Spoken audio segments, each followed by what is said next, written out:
من قام ليلة القدر إيمانا واحتسابا غفر له ما تقدم من ذنبه.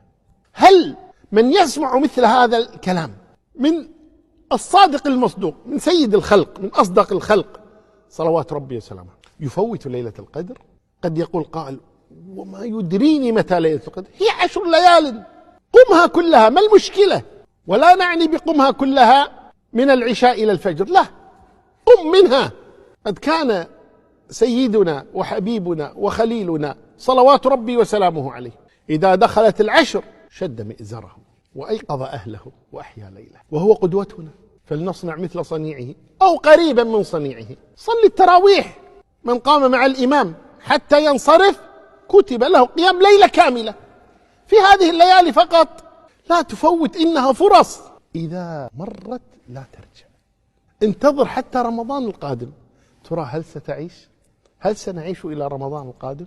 ليلة القدر خير من 1000 شهر. يقول النبي صلى الله عليه وسلم: من حرم خيرها فقد حرم. عدها البعض قال: ليلة خير من 83 سنة عبادة. كم تعيش أنت؟ كم تعيش؟ من تعرف ممن عاش 83؟ أعمار أمتي يقول النبي صلى الله عليه وسلم بين 60 و70.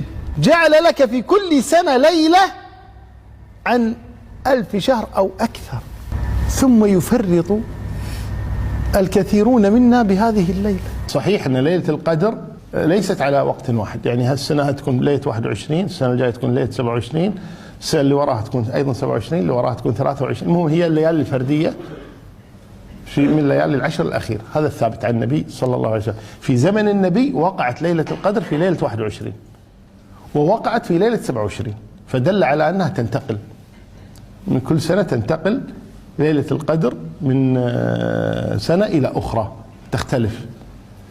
ولكن في الغالب